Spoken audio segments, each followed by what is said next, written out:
नमस्कार मंडळी, पूजाच रेसिपी मराठीमध्ये तुमचं खूप खूप स्वागत आहे. थंबनेल तुम्ही बरोबर पाहिला आहे. कच्चा बटाटा व कांद्याच्या पेस्टमध्ये गव्हाचं पीठ घालून आज आपण चमचमीत खमंग खुसखुशीत असा पदार्थ बनवणार आहोत. मग वेळ न घालवता रेसिपीला सुरुवात करूया. त्यासाठी मिक्सर जारमध्ये 2 मोठे कांदे कट करून काढून घेतले.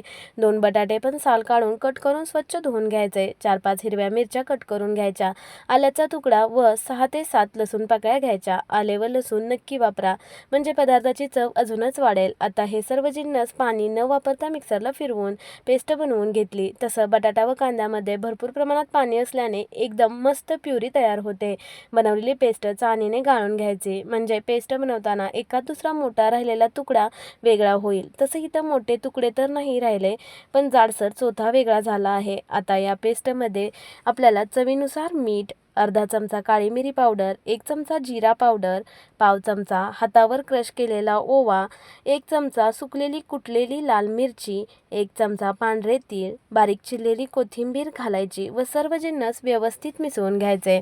जर तुमच्या घरी जास्त तिखट खात असतील तर तुम्ही यात लाल मिरची पूड किंवा हिरवी मिरची जास्त प्रमाणात वापरली तरीही चालेल, आणि लहान मुलांसाठी बनवत असाल तर हिरवी मिरची वापरली नाही तरीही चालेल. हा पदार्थ चांगला खुसखुशीत होण्यासाठी 1 चमचा तेल घालायचं व परत एकदा व्यवस्थित मिसळून घ्यायचं. आता या पेस्टमध्ये गव्हाचं पीठ घालायचं. गव्हाचं पीठ लागेल तसं थोडं थोडं घालायचं. मी इथं 1 वाटी गव्हाचं पीठ घेतलं आहे. तसं पिठाचं काही परफेक्ट मेजरमेंट सांगता येणार नाही, कारण या पेस्टमध्ये बसेल तेवढं पीठ आपल्याला वापरावं लागेल. तुम्ही कांदा व बटाटा किती प्रमाणात घेतला आहे त्यानुसार यात पीठ वापरावं लागेल. हाताने चुरत मऊ पण थोडं घट्ट असं पीठ आपल्याला भिजवायचं आहे. मी इथं या पेस्टसाठी 1.5 वाट्या पीठ वापरलं आहे. तुम्ही पाहू शकता मऊ पण घट्ट असा गोळा तयार झाला आहे. आता यावर झाकण ठेवून कमीत कमी 10 मिनिटे व जर जास्तीचा वेळ असेल तर 15 ते 20 मिनिट हे पीठ मुरण्यासाठी ठेवायचं. 10 मिनिटांनंतर हाताला तेल लावून तयार पिठातून छोटे छोटे गोळे तयार करायचे. आपण जसे पुरी बनवतो त्या आकाराचे. आपण यापासून पुरीच लाटणार आहोत.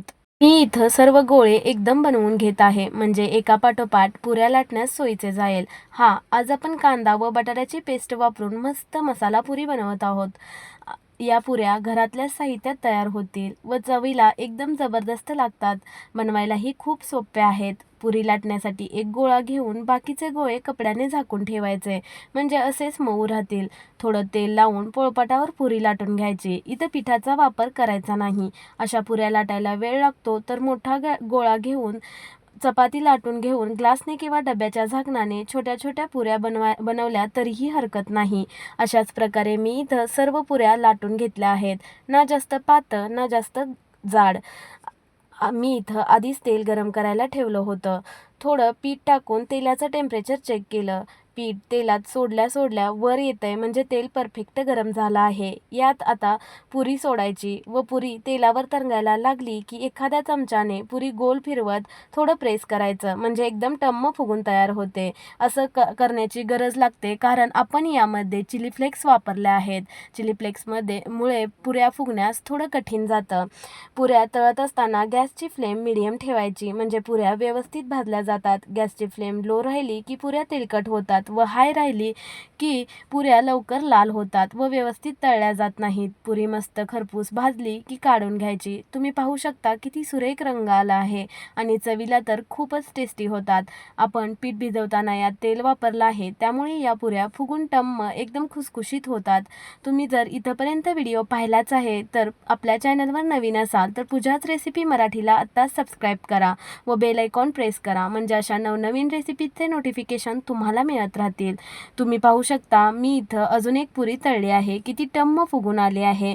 मुलांचा टिफिन असो वा घरी कोणी पाहुणे येणार असो, तुम्ही ना एकदा या पद्धतीने मसाला पुरी बनवून तर पहा. सर्वांना खूप आवडतील. या पुरीबरोबर तुम्हाला कोणत्याही प्रकारची चटणी भाजी बनवायची गरज नाही.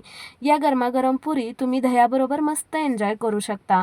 तुम्ही पाहू शकता किती सुरेख रंग आला आहे. एकदम खुसखुशीत पुरी तयार झाली आहे आणि या पुऱ्या जास्त वेळ अशाच फुललेल्या राहतात. रेसिपी थोडी तरी आवडली असल्यास लाईक अँड सेव्ह करायला विसरू नका व ही रेसिपी आपल्या मित्रमंडळींना शेअर करा. भेटू पुन्हा एकदा नवीन रेसिपीसोबत. तोपर्यंत मस्त खा आणि स्वस्त रहा.